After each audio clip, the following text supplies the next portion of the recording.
بسم اللہ الرحمن الرحیم. ناظرین، پروگرام کرنٹ افیئر کے ساتھ آپ کا میزبان سید آصف علی حمدانی حاضر خدمت ہے. ناظرین، بینچ اور بار ایک مرتبہ پھر آمنے سامنے آ چکے ہیں اور حکومت اور عدلیہ پھر آمنے سامنے آ چکے ہیں. اس ملک کے اندر عجیب تماشا لگا ہوا ہے کہ نہ سیاسی استحکام ہے نہ معاشی استحکام ہے. لوگوں کے دن بہ دن حالات خراب ہو رہے ہیں اور یہاں رساکشی ہو رہی ہے اقتدار کی. اور ایڈ ہاک پہ 4 ججز کی جو تقرری ہے وہ بھی ایک بڑا جو ہے وہ چیلنج بن چکا ہے حکومت کے لیے، کیونکہ جن 4 ججز کے لیے ایڈ ہاک ججز کے نام دیے گئے تھے اس میں سے 2 ججز نے جو ہے وہ واضح طور پہ معذرت کر لیا ہے کہ ہم کسی صورت بھی ایڈ ہاک کے طور پہ بطور جسٹس سپریم کورٹ کام نہیں کریں گے.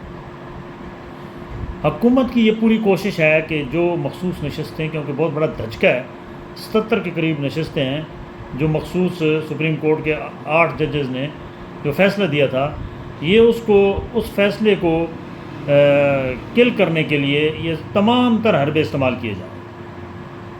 الیکشن کمیشن بھی پورا ساتھ دے رہا ہے حکومت کا، اور الیکشن کمیشن کو آرڈر کیا گیا تھا کہ تمام جتنے بھی جو آپ کی ان کے ریزرو سیٹوں پہ لوگ ہیں، جو سیٹیں بانٹی گئی ہیں وہ واپس کی جائیں. لیکن تاحال بالکل خاموشی اختیار کی ہوئی ہے الیکشن کمیشن نے، اور الیکشن کمیشن واضح ریزسٹ کر رہا ہے سپریم کورٹ کے ایک بڑے فیصلے کے خلاف. اسی طریقے سے حکومت بھی ریزسٹ کر رہی ہے سپریم کورٹ کے فیصلے کے خلاف.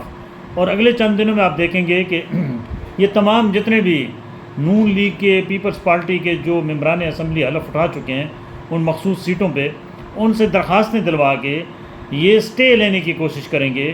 آج سے اس پہ کام شروع ہو چکا ہے. نون لیگ کے ممبران جو ہیں وہ انڈیویجول بھی دے رہے ہیں اور پھر اجتماعی طور پہ بھی یہ ریویو میں جا رہے ہیں. اور ریویو میں ججز کی تعداد کو پورا کرنے کے لیے 4 ایڈ ہاک ججز کا سہارا لیا جا رہا ہے تاکہ 8 سے اس معاملے کو جو ہے وہ آر پار کیا جا سکے. دوسری جانب بار کونسل نے شدید مخالفت کی ہے اور آج تو انہوں نے کہا ہے کہ انصاف کو انصاف دو، ہم جلد ملک بھر کے اندر تحریک شروع کرنے والے ہیں. اور کالے کوٹے والوں کا یہ کہنا ہے کہ یہ اب انصاف نہیں ہو رہا ہے اور انصاف ہوتا ہوا نظر بھی نہیں آ رہا ہے، کیونکہ ہماری جوڈیشری کو اس طرح پولیٹیلائز کیا جا رہا ہے کہ جس کی ماضی میں مثال نہیں ملتی. اور یہ بھی کہا جا رہا ہے کہ سپریم کورٹ کے جو ججز اپنی فیصلے دیتے ہیں اس کے اوپر عمل درآمد نہیں ہوتا، بلکہ وہ ردی کی ٹوکری میں چلے جاتے ہیں. اور دوسرا یہ بھی کہا جا رہا ہے کہ کسی صورت بھی ایڈ ہاک ججز کا تقرر جو ہے وہ نہیں ہونے دیں گے. 9 بار کونسل کے پورے پاکستان سے ممبرز ہیں اور ان 9 نے آج پریس کانفرنس بھی کیا ہے اور واضح طور پہ پیغام دیا حکومت کو بھی اور چیف جسٹس کو بھی کہ آپ اس معاملے سے دور رہیں اور یہ کسی صورت بھی ایڈ ہاک ججز ہم ان کا تقرر نہیں ہونے دیں گے. ملک کے اندر ایک نیا آئینی بحران جو ہے وہ جنم لے رہا ہے اور یہ اب لڑائی پھیلتی جا رہی ہے. دوسری جانب جو ہے وہ تحریک انصاف نے بھی جو ہے وہ اب ریئیکشن دوبارہ بڑے عرصے بعد 9 مئی کے بعد دوبارہ جو ہے وہ آج ایکشن میں پی ٹی آئی نظر آئی. اور آج واضح طور پہ پی ٹی آئی کی قیادت نے اعلان کر دیا ہے کہ اب ہم ملک بھر کے اندر جو ہے وہ جلسے بھی کریں گے، مظاہرے بھی کریں گے اور کسی صورت بھی آپ خاموشی سے نہیں بیٹھیں گے. اس ملک کے اندر جتنی انارکی پھیلے گی، چاہے وہ سیاسی ہو چاہے وہ اور کسی طریقے سے ہو، اتنا ہی جو ہے وہ ملک کمزور ہوگا اور اس کا جو نقصان ہے وہ عوام کو ہر صورت میں اٹھانا ہوگا. عوام پہلے ہی بجلی کے بلوں اور گیس کے بلوں اور باقی کھانے پینے کی اشیاء سے اس قدر تنگ ہیں کہ خودکشیوں پہ مجبور ہیں.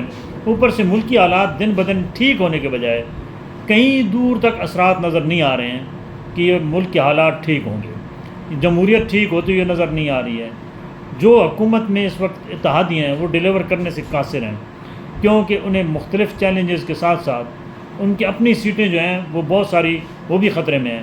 اگر فارم 45 کے اوپر آگے کارروائی ہوتی ہے تو یہ بات یاد رکھیں کہ یہ فارم 45 کے اوپر بھی بہت سارے لوگ اڑنے والے ہیں.